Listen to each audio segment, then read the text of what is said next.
I feel like we were all conned by Orbit. Seok-jin and Siwon's reunion was sizzling.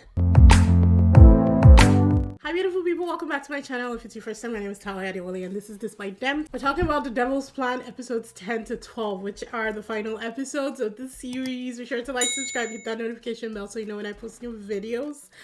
I'm doing a race to 5,000 subscribers by the end of the year, and my next target is 3,000.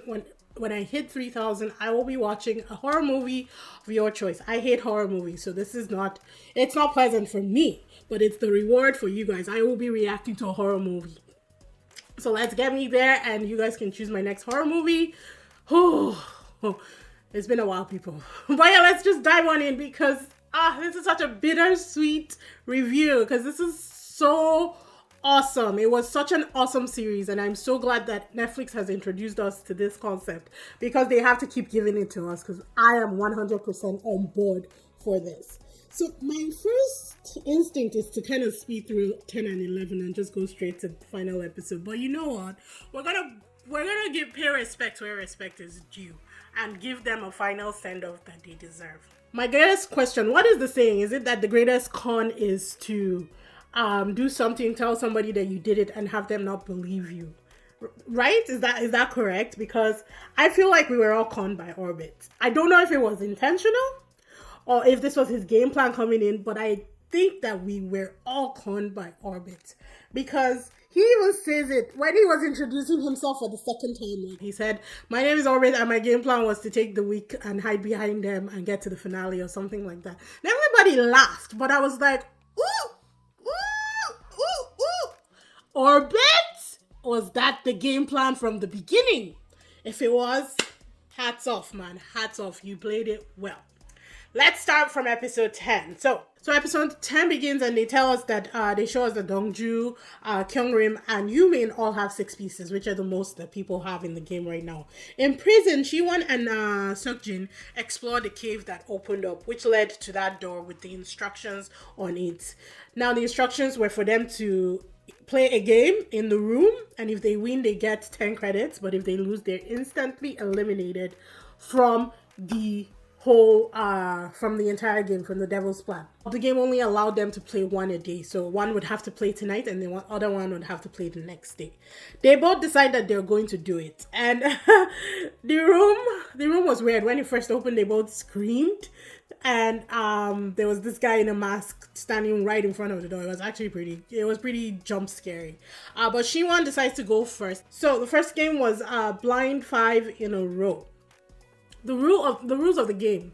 On agreed, the contestants will play against an unknown staff player.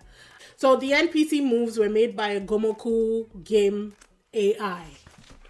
They told us that during seok-jin's game. Each one will play as black or white using pieces placed on a grid. But the trick is how the pieces look. The objective of the game is to get 5 of the same black or white pieces in a row or diagonally or parallel. You just have to put 5 together. But the player has to remember where they place the pieces, as each piece is a different color and a different color shown on the top and the sides. Only the bottom of the pieces show they're black or white. If the contestant gets to 5 in a row, they win. If the NPC player wins, contestant is eliminated instantly. So Siwon says she's confident that, so she starts playing. She picks out black. She starts playing. She gets her game going. They switch over to the main house and everybody is eating. They show a bit of Siwon's game, but then they switch over to the main house. Everybody is eating, and out of nowhere, Siwon's face pops up on the TV and she was eliminated. God. I felt that one, people. I felt that one because Siwon was my female to win. If it was either going to be Siwon or Dongju. Somehow, I kind of switched over from the good guys to the bad guys. Like, and obviously, quote unquote, right? But Siwon was my favorite because I just felt like her tenacity and the way she played the game, she deserved to be in the end, you know? That hurt me. And then everybody is losing their mind, wondering what has happened. 2 people came into the main area, went straight up, and they were packing Siwon's things. She didn't even get to say bye to seok-jin in prison with her. She didn't get to say bye to anybody. It was like, you're done, you're out. It was pretty brutal, actually, if I'm being honest. Seok-jin is crying. Like, this man is crying. He shed a few tears when Dong-jin left, but they were like just little tears and it left. He was, when you see a despair crying, he was crying. So back in the living quarters, Boo tells them that he told Siwon about the code, saying kyeong-rim remembers that she walked in on Seok-jin and he was acting a little cagey. So they piece two and two together and they realize that, oh, they must have figured out the code and they found something there. They played a game and somebody lost. Seok-jin gets to work strategizing on how to win. He started doing scenarios. He said that he regrets that she went first, that he should have gone first, and that he would have been able to at least, I don't know, I just think that he wanted to go first so that he wouldn't have to see her leave, right?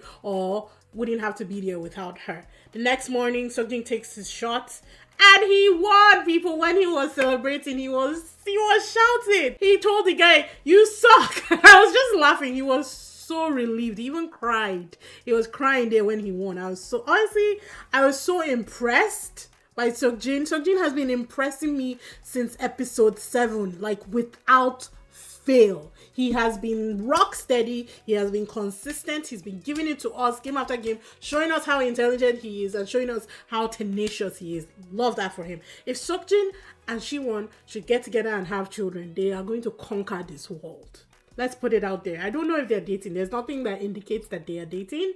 I don't even know if Siwon is married. She doesn't seem to be married. But I'm putting it out there. Let them just have babies, like that, so that they can dominate this world. Because the two of them together, oh my God, unstoppable.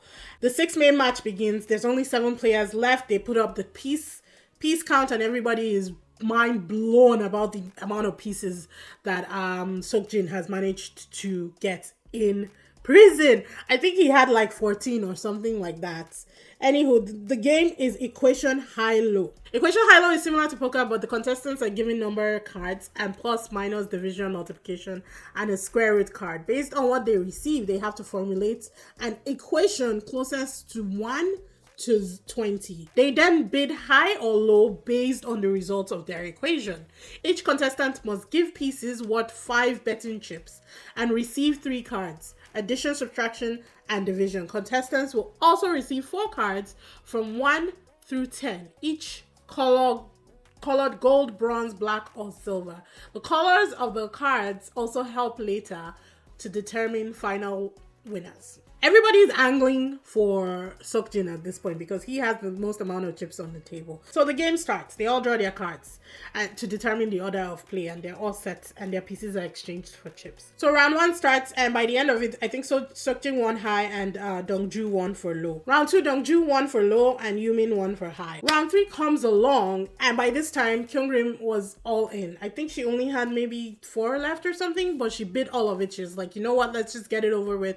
I think like 6 people or something like that were going to be eliminated, or 4 people were going to be eliminated. I don't know. They were going to cut them down. So kyeong-rim went all in and she beat all her chips and she ended up losing, which means that kyeong-rim was eliminated from the game. Seok-jin went high and Junbin went low and they both won. Junbin started crying. This was the first time I'd seen Junbin cry for anybody, and he was crying because earlier on kyeong-rim had given him one of her tokens, one of her pieces, just like kind of like thank you for the memorization game because they all won together. So she gave him one and she gave somebody else one. So he was feeling bad that one could have kept her longer in the game. He just felt bad. She was the only person that I'd seen Junbin cry for. And I was actually sad. It was one of the more sentimental eliminations. Like I said, I always said that whenever she got eliminated, I would be sad because I really, really enjoyed this woman's performance on this game. Her whole persona brought just something a little bit more to the Devil's Plan, and I love that she was part of the whole thing. And that's where episode 10 ended. Episode 11 starts. Dong just thanks Orbit for all his help because Orbit is low on chips and she thinks that he's going to be eliminated soon. Round 5 starts. Boo goes all in, puts all his chips in. He says that this was his time for him to be bold, and so he bet all his chips. And then when the cards were laid down, Boo lost. And honestly, I was looking at his equation and I was like, you just had to switch the numbers. I'm not good at math, but I know divisions. Division, I know. So I I was just like, you just had to switch the 6 and 3. Had you done that, it would have cleared it out. And that's what seok-jin even told him. It was like, you could have won that. You just had to switch. It was sad. So Boo was the next one to go. He got eliminated. Of course, he cried. Boo always cries. He's so sentimental. But he will be missed. He definitely lasted a lot longer than I thought that he would. So good on him. Round 6 starts. Seok-jin has 104 chips. Everybody is still angling along. Orbit still has, I think, 3 or 4 or something like that. So he's still folding in this by this time. Junbin and seok-jin win for that round. Round 7 comes along. Orbit has only 1 chip left after his, initial buy-in to the game. He has only 1 chip left. Then Orbit wins. Orbit is a fantastic poker player. His facial expression, I can't tell his tell, if I'm being honest. And if you can, let me know in the comment section. But I couldn't guess anything that Orbit was up to throughout this game. Round 8 comes along and Orbit wins. So Orbit was like the phoenix rising up from the ashes. And Junbin was just watching him going from 1 chip to 4 to 20 to 46. And Junbin was, with more chips that Orbit won, Junbin was getting more depressed. And it was like, oh my god, what is happening? Round 9 comes again. Orbit goes all in with his 3 chips that he has won so far. Then Orbit wins again. He wins again and seok-jin wins for the second group. So Orbit went low, seok-jin went high, and they both won. Round 10, seok-jin wins high and Junbin wins low. Round 11 comes along. Yumin bets 5 chips. She only has 1 left. Orbit bets 5, and at this point, he's all in for this game. Seok-jin wins for low, and then Orbit wins for high. Round 12 comes along. Yumin has none left to bid, and so Yumin is eliminated from the Devil's Plan. It wasn't really, I don't know that a lot of people really got to know Yumin, so she said her goodbyes and she left. And then Junbin wins both high and low because he made a swing bet. By the time they got to round 17, I skipped 15 and 16. Round 17, it was Orbit versus seok-jin. Orbit was all in for this one. He bet 21 chips or so, and they both bet on low, and Orbit won based on the color of the card. I wrote down Orbit is like a cockroach. And I don't mean that like he's an insect, but he can't be killed. He can't die. So the game keeps going, and then at round 25, Junbin was on his last chips and he lost his bet, and this was where Junbin got eliminated, which I was surprised at. Honestly, I thought Junbin will make it to top 4. Or top 3, actually. But it is what it is. So our final 3 were Dongju with only 11 pieces, Orbit with 11 pieces, and seok-jin with 16 pieces. So the prize match comes along, and this was the final prize match. And it was 4 players, 3 in a row. The rules are the contestants aim to be the first to place 3 same colored pieces in a row. The last 3 contestants are joined by an unknown 4th player. Each player will play the game on their own in a separate room, and they will be the plays of the other players will be mimicked by the NPC in front of them. For each round, each contestant's color blocks will be switched, as well as the order. During the player's turn, they can place a new piece or move a piece on the board. Players can stack their color blocks on another piece, but cannot exceed the 3-piece height. Only the current top piece counts and can be moved only if it's their corresponding color piece. The piece can be moved 1 square in any direction.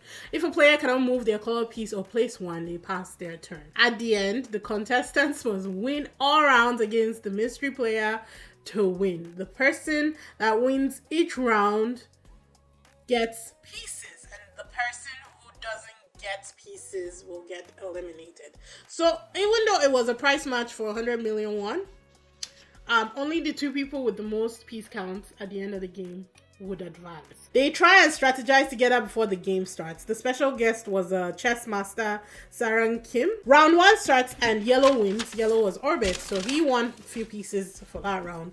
Round 2 starts, red wins. Red was seok-jin in this case. Round 3 was blue, and that was seok-jin. And round 4, Orbit screwed them up, so they lost, which means that they didn't win the prize money. Dongju didn't win any pieces, and which meant that Dongju was eliminated. So that was the last female out the door.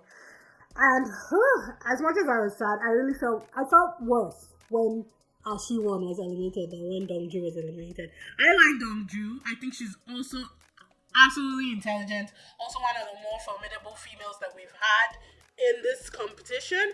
But she went. So it became mano a mano, seok-jin versus Orbit, the good guys versus the bad guys. It really did boil down to the head of the good guys versus the head of the bad guys. And I was like, yes, this is what we've been waiting for. We are entertained. I couldn't have picked a better duo, honestly, for the finals. I was very impressed with the options that we had, and I was excited for the final game. Episode 12 comes along, people, and this is it. This is the money shot. This is it. We are getting ready for the final games. I had my money on seok-jin, but Orbit is like a cockroach, so I didn't know what to expect. Final two have breakfast and they prep for the final match. They bring up makeup artists, they prep them, get them dressed, they do their last day interviews, and then the previous contestants start coming in one by one. So they were gonna have their own cheering team back in the villa. I really liked it. Seok-jin and Shi-won's reunion was sizzling. Oh my god. The look, the way he was looking at her. I mean, I talked about intense gazing in my review of Strong Girl Namsoon, but the look that Seok-jin was giving Shi-won, I was like, God, my God. But Shi-won didn't really seem impressed by it. Like, she was smiling and she seemed very friendly, and obviously she was supporting Seok-jin, but he seemed a little more intense than she did.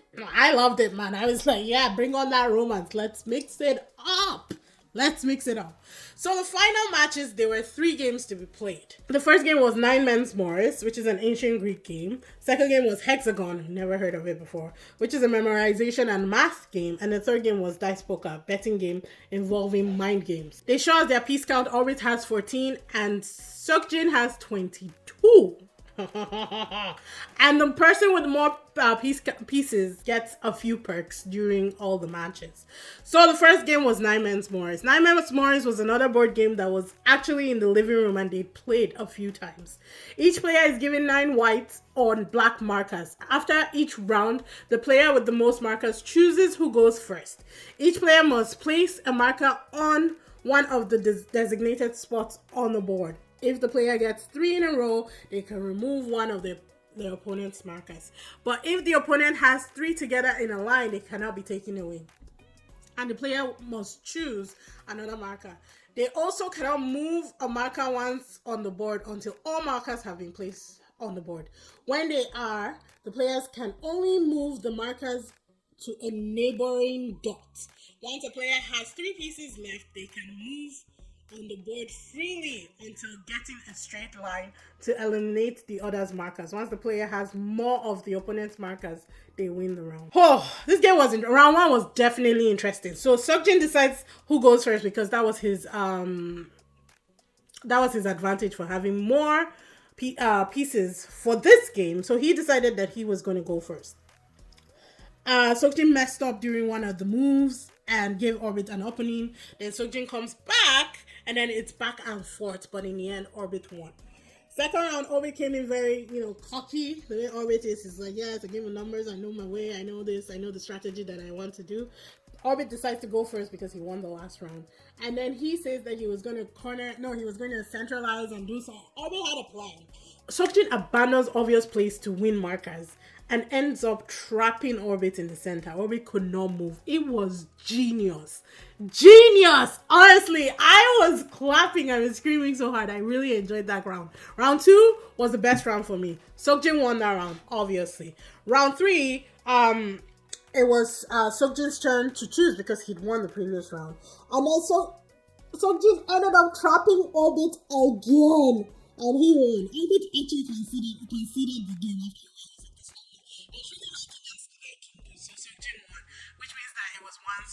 For the game. So game 2, which was Hexagon. The rules for Hexagon. On a Hexagon grid, the players are given a series of numbers they must try to memorize before time is up. The numbers will be replaced by letters and a target number is revealed. Each player must hit the buzzer and say 3 letters that could add up to the target number. Each right answer is a point and each wrong answer loses the player a point. The player must also try and find all possibilities before going into the next round and have the most points. They are not told the number of possibilities, so they're just guessing here. And this was the end game, people. I kept checking the time. I was like, oh my god, if there's more time, then they're going to get to round 3, the third game. But this was the final game. This game determined the winner of the Devil's Plan season 1. So the game starts, and they were all in all, they had about 8 rounds. And by the end of the 8 rounds, seok-jin won. And I rejoiced. I know I wasn't rejoicing because Orbit lost, but I was rejoicing because seok-jin won. I honestly enjoyed his gameplay from the beginning, from the first episode to the last episode. He was never cocky. He was never in your face about it. And no, I'm not saying Orbit was all these things. I just really liked the way that seok-jin held himself, and I just like the way he carried himself throughout the entire game. He never stood on anybody's shoulder, but never like shoved people down when they needed help, you know. He stuck to his alliance. He was a man of integrity, man of honor. He was honest. He might have fallen in love. We don't know. Hopefully he did, because she's gorgeous, you know. But he stuck to his alliance, and they never like relied on each other the way everybody else relied on Orbit. They worked together, and that was what I loved. Back in the house area, you know, you could just tell the alliances were really divided. Whenever Orbit won, his team side would cheer for him and the other guys would not. Like, it was just very clear who was for who. And there were still the people who were undecided, because you could tell that Dongju and Junbin were for Orbit. They were always cheering Orbit on. Siwon and Dongjae were for seok-jin. They were always cheering seok-jin on. And the other ones were just stragglers that were like, yeah, you can do it, you know. You got to see people who were supposedly villains but were just playing the game. In the end, I started rooting for the bad guys, because they ended up being the good guys.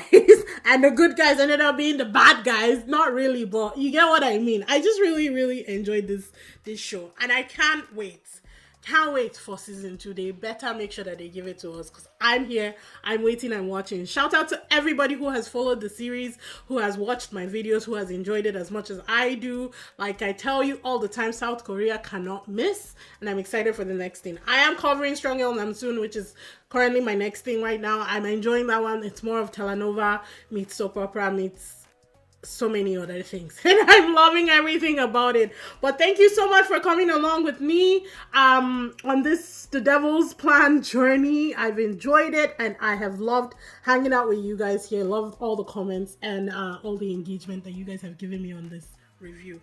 Be sure to like, subscribe, hit that notification bell, and I will see you in the next one. Bye.